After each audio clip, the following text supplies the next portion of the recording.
दर्शन देखई ह छठी माई घटावा पयाई के। दर्शन देखई ह छठी माई घटावा पयाई के। दर्शन देखई ह छठी माई घटावा पयाई के। दर्शन देखई ह छठी माई घटावा पयाई के। जई ह जनी तुए मोरी मैया हमके रुलाई के। जई ह जनी तुए मोरी मैया हमके रुलाई के। दर्शन देखई ह छठी माई घटावा पयाई के। दर्शन देखई ह छठी माई घटावा पयाई के।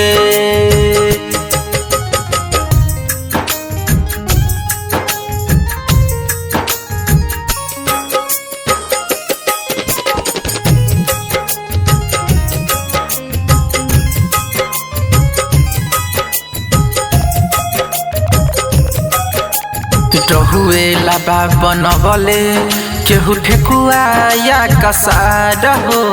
3 दिन से भूखल बहानी माई करीले इंतजार हो।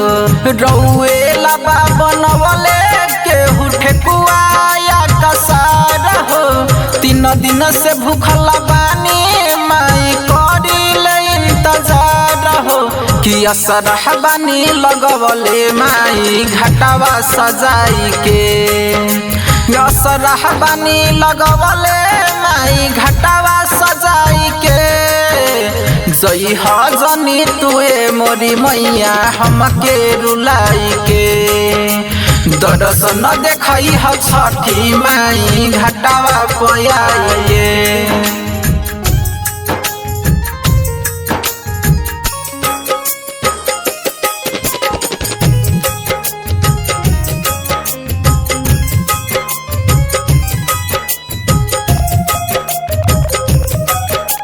दुनिया के बानी रहुए रचेता रहुए से लागल नेवा हो।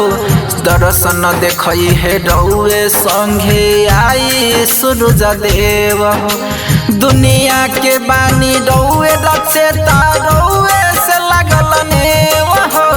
दर्शन देखई है रहुए संगे आई सूरज देव हो। तभी करम तर जई है धूल चरण के पाई के। तय रविंद तर जई है धूल चरण के पाई के। दर्शन देखई ह छठी माई घटावा पयाई के।